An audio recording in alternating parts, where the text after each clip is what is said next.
Welcome to the deep dive. Today, we're embarking on a pretty fascinating journey into quantum computing.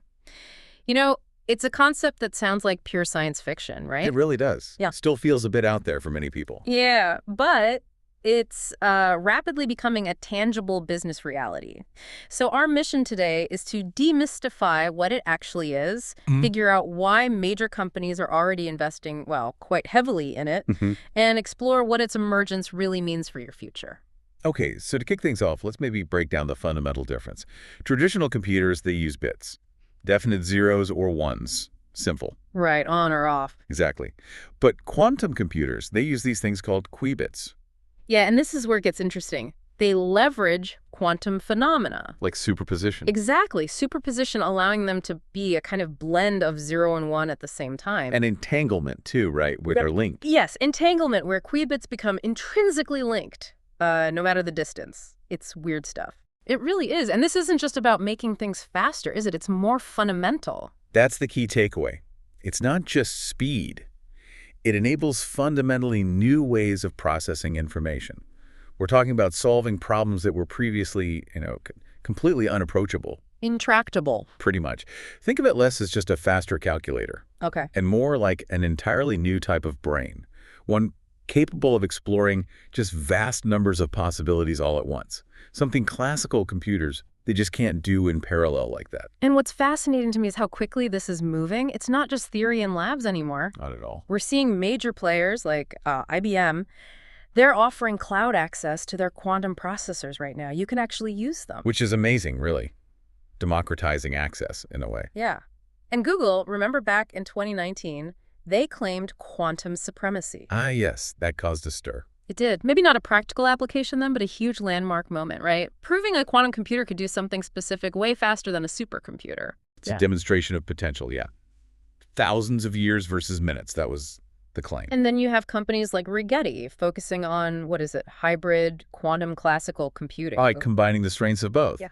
Using classical for some parts, quantum for the really hard calculations. So what does it tell you when these huge tech giants are pouring money into this, even though the tech is still, pretty early stage? Well, it clearly signifies a strong belief in the future impact. It's a massive bet. They see a foundational shift coming. It's kind of like the early internet days, maybe. Okay, yeah. Building the infrastructure before all the killer apps were obvious. Right. So with that power understood, let's shift to the really crucial question for listeners.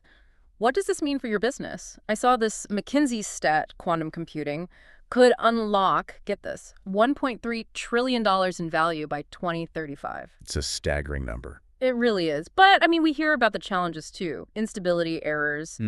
How realistic is that kind of number? Is it just aspirational? Well, it's certainly a projection based on, let's say, a more mature quantum ecosystem.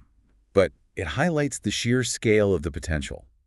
If you zoom out a bit, this translates to, well, revolutionary applications across so many industries. Like what? Give us some examples. Okay, think about drug discovery. Simulating complex molecules. Classical computers struggle with that level of detail. Right, the quantum interaction. Exactly. Quantum computers could potentially model them intrinsically, accelerating new medicine creation massively. Okay, that's huge. What else? Financial modeling. Running incredibly complex risk analyses, portfolio optimizations, exploring billions of scenarios at once. For better investment strategies. Precisely. Then there's cryptography. This is a big one, maybe a double-edged sword. How so? Well, quantum algorithms could, theoretically, crack much of our current encryption. That's a major security concern. Scary stuff. But on the flip side, it also enables the creation of next-gen quantum-based secure communication. Uncrackable, in theory. Okay, so challenges and opportunities there. Definitely. And maybe one more. Supply chains. Optimizing logistics, routing. Complex problems classical computers just hit a wall on. Quantum could find efficiencies, save billions. Okay, the potential is clearly immense. But let's be realistic, we're still in the early stages, right? These machines are incredibly sensitive, unstable, error-prone, need extreme cold. Near absolute zero, yeah. Very delicate. Like newborns, almost. A long way from the robust laptops we use every day. Absolutely. And this brings up the timeline question. When will this be, mainstream? What's your sense? I like the analogy of maybe where AI was around 2010. Okay, I remember that. Starting to get serious traction. Exactly. The fundamental breakthroughs are happening, but widespread, robust commercial use. Still a few years out, probably. But the momentum is building fast, and early adopters. They will almost certainly gain a significant competitive edge relatively soon. So given all that, the potential, the challenges, the timeline, what's the pragmatic advice? What should listeners be doing now? That's the key question. It's not about panicking, but preparing.